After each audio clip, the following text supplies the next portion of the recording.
हरिओम. लाओत्सेचा ताओबोध योगदास श्री जयगणेश जोशी यांचे प्रवचन. कैवल्य ताओ.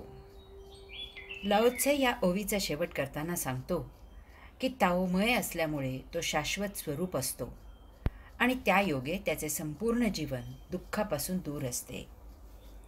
लाओत्सेने सनातन शाश्वत ताओची 7 लक्षणे सांगितली.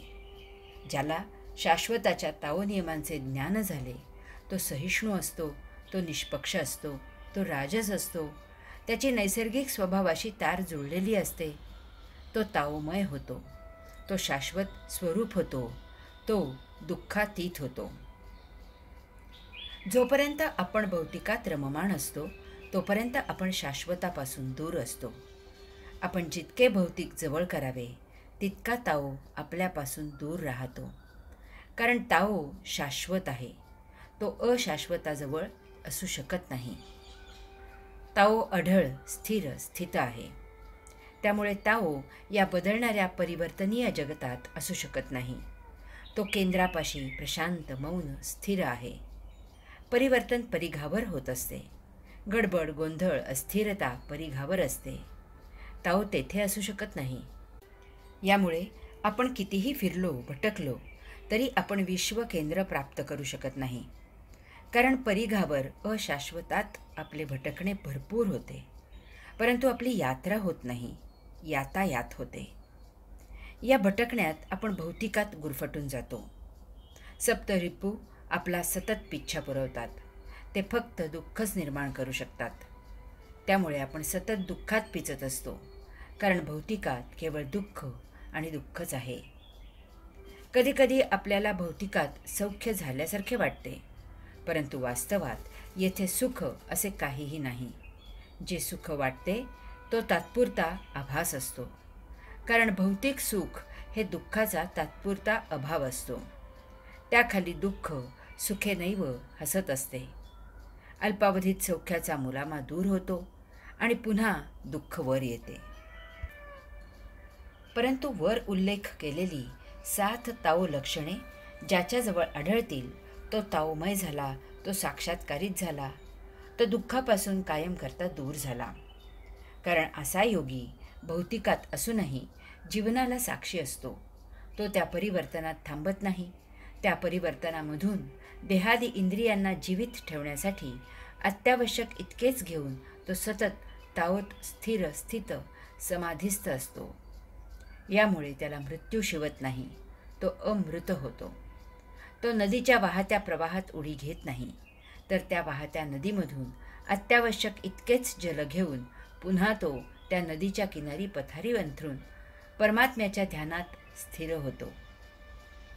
त्या योगे तो परिवर्तनात स्थिर न होता अढळ, अमृत अशा ताओत स्थित होतो.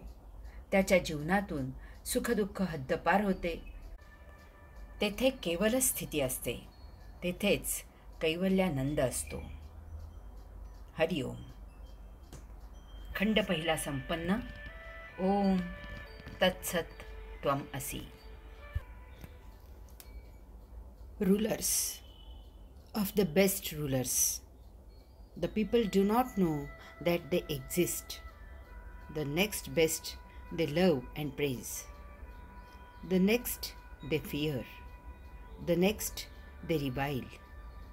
When they do not command the people's faith, some will lose faith in them and then they resort to oaths. But of the best, when their task is accomplished, their work is done, the people all remark, "We have done it ourselves." सत्ताधीश. सत्ताधीशाची काही उत्तम लक्षणे अशी आहेत. सर्वप्रथम म्हणजे लोकांना त्याचे अस्तित्व जाणवत नाही. त्याच्या खालोखालचे लक्षण असे की लोक त्याच्यावर प्रेम करतात आणि त्याची स्तुती करतात. त्याच्याही खालोखालचे लक्षण असे की लोक त्याला घाबरतात. त्याच्याही खालोखालचे लक्षण असे की लोक त्याची निंदा नालस्ती करतात. जेव्हा सत्ताधीश लोकांचा विश्वास टिकवू शकत नाही तेव्हा काही जणांचा त्याच्यावरील विश्वास उडतो आणि अशा वेळी सत्ताधीश शपथांचा आश्रय घेऊ लागतो. परंतु सर्वात आश्चर्यकारक असे आहे की जेव्हा सत्ताधीश त्याचे कर्तव्य पूर्ण करतो आणि जेव्हा लोकांचे काम पूर्ण होते तेव्हा लोक म्हणतात की ते काम आम्हीच केले आहे. सत्ता, समाज, अध्यात्म. लाओ त्सेने या 17व्या ओवीत सत्ता उपभोगणाऱ्या सत्ताधीशांची, प्रशासकांची, कारभाऱ्यांची फार मार्मिक अशी लक्षणे सांगितली आहेत. लाओ त्सेने हजारो वर्षांपूर्वी सांगितलेली ही लक्षणे आजही तंतोतंत लागू होतात.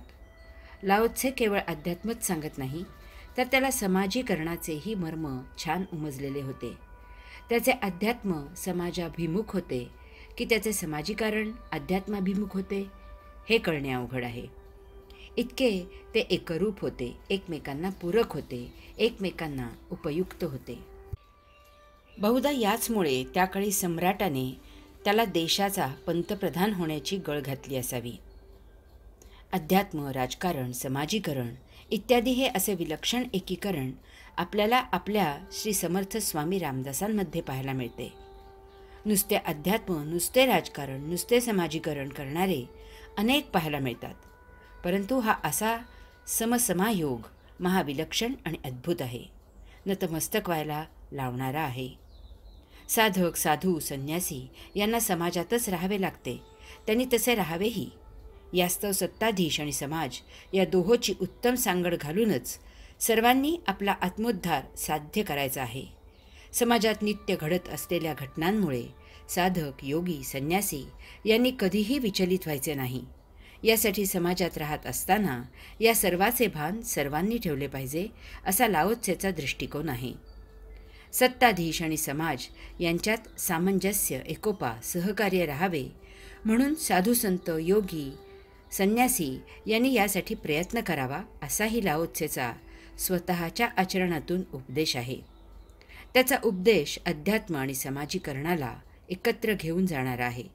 याचे कारण असे की सत्ताधीश आणि समाज यांना एकत्र आणण्यासाठी अध्यात्म हा फार उत्कृष्ट दुवा आहे.